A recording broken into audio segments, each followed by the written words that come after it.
Lady bird ക്രിയേഷൻസിലേക്ക് എല്ലാവരെയും ഒരുപാട് സ്നേഹത്തോടെ സ്വാഗതം ചെയ്യുന്നു. പണ്ട് ക്രിസ്മസിന് നമ്മുടെ അമ്മമാരൊക്കെ വീടുകളിൽ തയ്യാറാക്കിയിരുന്ന അരിയൊക്കെ ഇടിച്ച് പൊടിച്ച് തയ്യാറാക്കിയിരുന്ന ആ നാടൻ വട്ടയപ്പത്തിൻ്റെ അതേ രുചിയിലുള്ള വട്ടയപ്പമാണ് നമ്മൾ ഇന്ന് തയ്യാറാക്കുന്നത്. നല്ല മയവും നല്ല രുചിയുമുള്ള ആ നാടൻ വട്ടയപ്പം. അപ്പോൾ വീഡിയോ ഒന്ന് കണ്ടു നോക്കുക. ഇഷ്ടമായാൽ ഒന്ന് ലൈക്ക് ചെയ്യണേ. സബ്സ്ക്രൈബ് ചെയ്യാതെ കാണുന്ന കൂട്ടുകാർ ദയവായി ഒന്ന് സബ്സ്ക്രൈബ് ചെയ്ത് സപ്പോർട്ട് ചെയ്യണേ.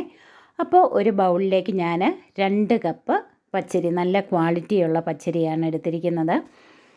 അത് നന്നായിട്ടൊരു 4-5 വട്ടം വൃത്തിയായിട്ട് കഴുകി നല്ല വെള്ളം ഒഴിച്ച് നമുക്കൊരു 6 മണിക്കൂർ കുതിരുന്നതിനായിട്ട് വയ്ക്കാം.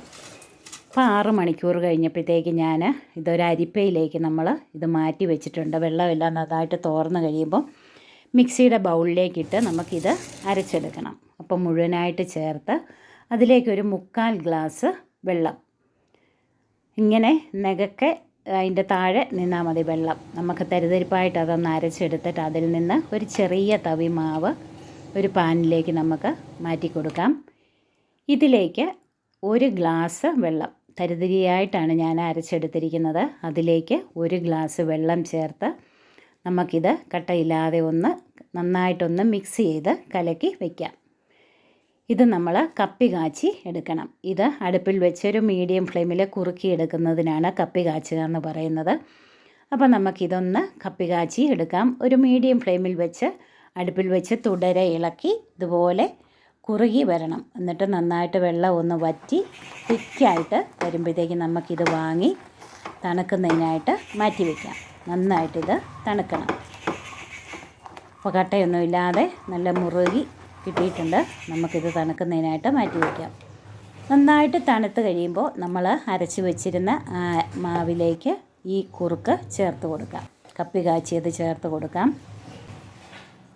ഒരു 1/4 കപ്പ് തേങ്ങാ വെള്ളം ഉണ്ട്. അതിലേക്ക് നമ്മളൊരു 1/2 ടീസ്പൂൺ ഇൻസ്റ്റൻറ്റ് ഈസ്റ്റാണ്, അത് ചേർത്ത് കലക്കി വയ്ക്കാം. നമുക്കിതൊന്ന് അരച്ചെടുക്കാം. ഈസ്റ്റ് ഇപ്പോൾ ചേർക്കണ്ട. നന്നായിട്ടൊന്ന് അരച്ചെടുത്തിട്ട് അതിലേക്ക് മധുരത്തിനാവശ്യമായ പഞ്ചസാര, ഞാൻ ഈ തവിക്ക് 2 തവി പഞ്ചസാരയാണ് ചേർക്കുന്നത്. പഞ്ചസാര കൂടുതൽ വേണമെന്നുള്ളവർക്ക് പഞ്ചസാര കൂടുതൽ ചേർക്കാം. അപ്പോൾ 2 തവി പഞ്ചസാരയും കൂടെ ചേർത്ത് നമ്മൾ ഈ മിക്സ് ചെയ്ത് വെച്ചിരുന്ന തേങ്ങാവെള്ളവും ഈസ്റ്റും കൂടെയുള്ള ആ കൂട്ട് ഇതിലേക്കൊന്ന് ഒഴിച്ചു കൊടുത്ത് ഒന്നുകൂടെ ഒന്ന് അരച്ച് നമുക്ക് ഇത് ഫെർമെൻറ്റ് ചെയ്യാനായിട്ടുള്ള ഒരു വലിയ ബൗളിലേക്ക് നമുക്കിത് ഒഴിച്ചു കൊടുക്കണം. ഇതൊരു 2-3 മണിക്കൂർ കഴിയുമ്പോഴത്തേക്ക് നന്നായിട്ടിത് ഫെർമെൻ്റായിട്ട് കിട്ടും. ഇനി നമുക്കിതിലേക്ക് തേങ്ങ വേണം. ഞാനൊരു ചെറിയ തേങ്ങ മുഴുവനായിട്ട് തന്നെ ചുരണ്ടി എടുത്തിട്ടുണ്ട്. അതിൻ്റെ വെള്ള ഭാഗം മാത്രം നന്നായിട്ട് ചുരണ്ടിയെടുത്ത് മിക്സിയുടെ ബൗളിൽ നന്നായിട്ട് ക്രഷ് ചെയ്ത് തരിതരിപ്പായിട്ട് അരച്ച്, ഒട്ടും വെള്ളം ചേർക്കണ്ട, തരിതരിപ്പായിട്ട് അരച്ചെടുത്ത് അത് നമുക്ക് ഈ കൂട്ടിലേക്ക് ചേർക്കാം. അപ്പോൾ തേങ്ങ ഇളവൻ തേങ്ങ ആണെങ്കിൽ ഒന്നുകൂടെ നല്ലതാണ്. കൈകൊണ്ട് ഇതൊന്ന് യോജിപ്പിച്ച് കട്ടയില്ലാതെ ആക്കി വെക്കാം. ഇതാണ് അതിൻ്റെ ഒരു പരുവം.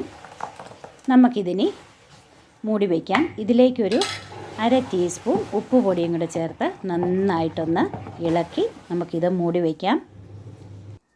അപ്പോൾ നന്നായിട്ടൊരു 3 മണിക്കൂർ കഴിഞ്ഞപ്പോഴത്തേക്ക് നന്നായിട്ട് ഇതിൻ്റെ മേള് വരെ, ഈ പാത്രത്തിൻ്റെ മുകൾ വരെ വന്നിട്ടുണ്ട്. ഇത് കണ്ടില്ലേ, നല്ല പഞ്ഞിക്കെട്ട് പോലെ പൊങ്ങി വന്നിട്ടുണ്ട്. ഇതിനി ഒത്തിരി ഇളക്കി ഇതിൻ്റെ പതയൊന്നും അടക്കി കളയരുത്. സ്റ്റീമറിലെ വെള്ളം വെട്ടിത്തിളച്ചിട്ടുണ്ട്. അതിലേക്ക് നമുക്ക് നെയ്മയം പുരട്ടിയ പാത്രം വെച്ചിട്ട് അതിലേക്ക് നമുക്ക് ഒരു 5-6 തവി മാവ് ഒഴിച്ച് മൂടി വെച്ച് ഒരു 20-25 മിനിറ്റ് കൊണ്ട് നന്നായിട്ട് വെന്ത് കിട്ടിയിട്ടുണ്ട്. നമ്മൾ സ്ക്യൂവർ വെച്ച് കുത്തി നോക്കുമ്പോൾ അതിൽ പറ്റി പിടിച്ചിട്ടില്ലെങ്കിൽ നമുക്കിത് എടുക്കാം.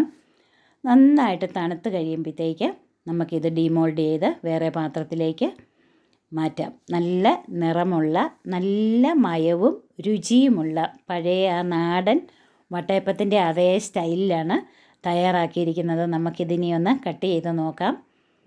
അപ്പോൾ 3 വട്ടയപ്പം ഞാൻ തയ്യാറാക്കിയിട്ടുണ്ട്. കണ്ടില്ലേ, നല്ല മയമുള്ള പഞ്ഞി പോലത്തെ വട്ടയപ്പം. ഈ ക്രിസ്മസിന് ഇതൊന്ന് തയ്യാറാക്കി നോക്കണേ. Thank you.